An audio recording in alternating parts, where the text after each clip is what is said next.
بسم اللہ الرحمن الرحیم۔ آج کے اس پروگرام کے لیے ہمیں لاہور سے جناب جمیل احمد صاحب نے خط لکھا ہے۔ آپ یہ فرماتے ہیں کہ اگر کوئی شخص سرکاری دفتر میں ہے لیکن لوگوں کے جائز کاموں کے لیے بھی ان سے رشوت لیتا ہے اور رکاوٹ بنتا ہے ان کے کاموں میں، اور اس کے ساتھ ساتھ وہ نمازوں کا اہتمام بھی کرتا ہے، عمرے پر عمرہ بھی کرتا رہتا ہے،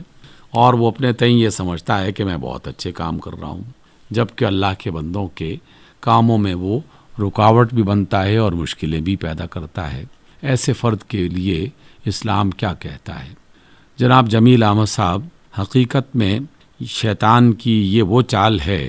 جو سب سے زیادہ ناپسند ہے اللہ تعالیٰ کو، اور شیطان نے انسانوں کے دلوں میں یہ بات ڈال دی اور انہیں اس گمراہی میں مبتلا کر دیا کہ بس یہ چند عبادات کرتے رہو اور اس کے ساتھ ساتھ اپنی زندگی کو اپنی مرضی کے مطابق گزارو، گویا کہ دنیا میں مال و دولت بھی کماؤ، چاہے وہ جائز طریقہ ہے یا ناجائز، اور اس کے ساتھ ساتھ آخرت میں کامیاب ہونے کے لیے نمازیں بھی پڑھتے رہو، عمرے بھی کرتے رہو، کبھی کبھار صدقہ بھی دے دیا کرو، یا کوئی تسبیح ہاتھ میں پکڑ کے تسبیح میں ورد بھی کرتے رہو۔ تو یہ طریقہ منافقت کا طریقہ ہے، اللہ کو ناپسند ہے، کیونکہ اس شخص کا ظاہر اور اس شخص کا باطن الگ الگ ہو گیا، اس کی زبان سے کچھ اور ادا کیا جا رہا ہے اور اس کے عمل میں کوئی اور چیز پیش کی جا رہی ہے۔ وہ شخص جو لوگوں کے جائز کام میں بھی رکاوٹ بنتا ہے، وہ رکاوٹ بننا بذات خود اللہ تعالیٰ کو ناپسند ہے۔ اللہ کے رسول تو آسانیاں پیدا کرنے کے لیے دنیا میں بھیجے، اور اللہ کے رسول نے بھی اپنے امتیوں کو اور انسانوں کو یہ بتایا کہ جو شخص لوگوں کی خدمت کرتا ہے، ان کے کام آتا ہے، بلکہ خلق خدا کی راحت کے لیے، ان کے آرام کے لیے کوئی کام سر انجام دیتا ہے تو اللہ اس سے خوش ہوتا ہے۔ اگر یہ والا شخص کوئی رشوت نہ بھی لیتا ہو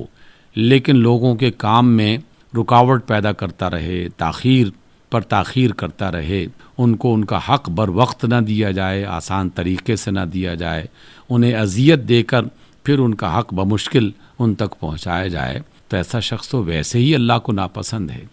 اور اگر ایسا شخص رشوت بھی لینا شروع کر دے تو یہ گناہ اور زیادہ بڑھ جاتا ہے، اور رشوت کے ساتھ وہ بسم اللہ بھی پڑھنا شروع کر دے اور اس کے ساتھ نمازوں کا اہتمام بھی کرے اور لوگوں کے سامنے اپنے آپ کو متقی بنا کے پیش بھی کرے، تو یہ منافقت ہے، یہ اس سے بھی بڑا گناہ ہے۔ تو ایسے لوگوں کو اللہ سے ڈرنا چاہیے کہ کیا وہ اللہ سے مذاق کر رہے ہیں؟ کیا وہ یہ سمجھتے ہیں کہ اللہ تعالیٰ کو کچھ پتہ نہیں چلتا؟ حالانکہ اللہ کو سب کچھ خبر ہے، وہ دلوں کی کیفیت اور حالت کو بھی جانتا ہے اور چھپے اور ظاہر ہر کام سے واقف بھی ہے۔ وہ رشوت جو چھپا کے دی جائے،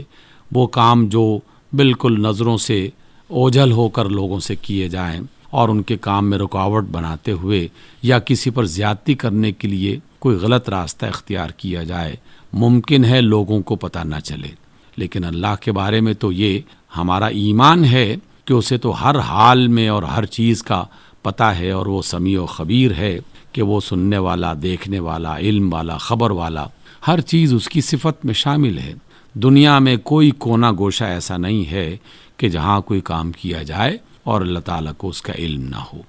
تو اس وجہ سے یہ خام خیالی اپنے ذہن سے نکال دی جائے کہ ہم اگر کوئی چھپ کر کام کر لیں گے تو اللہ کو پتہ نہیں چلے گا۔ دنیا کے بارے میں یہ کہا جا سکتا ہے کہ لوگوں کو پتہ نہ چلے، لیکن جس اللہ نے جزا اور سزا کا فیصلہ کرنا ہے، جس کے حکم سے جنت اور دوزخ اس کے فیصلے کیے جائیں گے، حشر میں کامیاب اور ناکام بنایا جائے گا، وہ تو ہر چیز سے واقف ہے۔ یہ تو دنیا کی عدالتوں میں ہوتا ہے کہ گواہ جھوٹ بول رہے ہیں،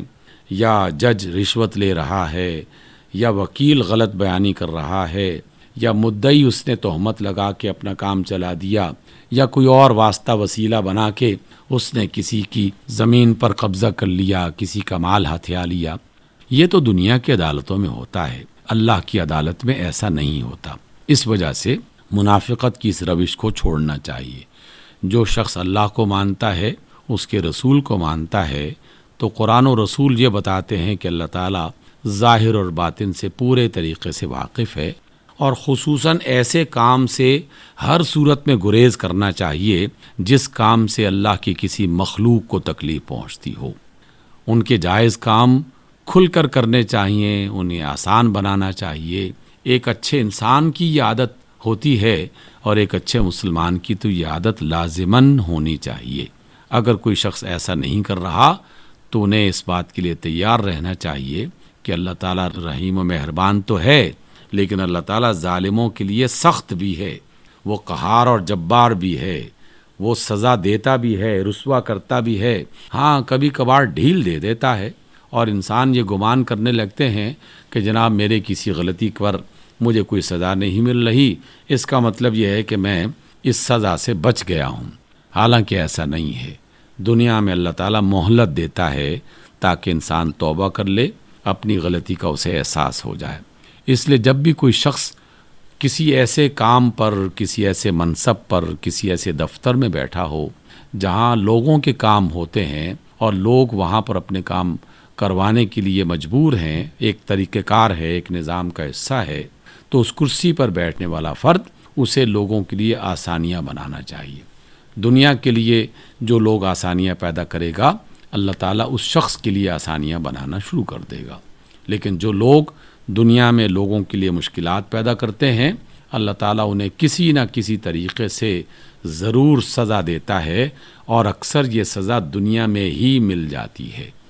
کاش کہ لوگ سمجھیں اس بات کو اور اپنے ایمان کی حفاظت کریں۔ جہاں وہ اپنے نماز کی حفاظت کرتے ہیں، وہاں اپنے سچے ہونے کی اور اچھے کردار کی، اس کی بھی حفاظت کریں۔ یہ نمازیں تو ہمیں اس لیے عطا کی گئی ہیں تاکہ ہم ان نمازوں میں اللہ کے سامنے حاضر ہو کر اس بات کا اقرار کریں کہ اللہ اگر ہم سے کوئی بھول چوک ہو گئی ہے تو ہمیں درگزر بھی فرما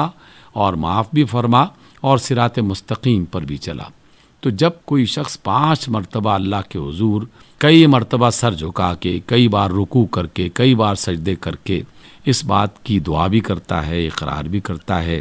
اور پھر بھی وہ لوگوں کے لیے مصیبتیں بناتا رہے اور ان کے لیے مشکل پیدا کرتا رہے، تو ایسا ڈھیٹ شخص جو ہے اللہ کو یقیناً پسند نہیں ہے۔ انہیں اللہ سے ڈرنا چاہیے اور دنیا اور آخرت میں ذلت اور رسوائی سے محفوظ کرنے کے لیے اس برے کام سے توبہ کرنی چاہیے۔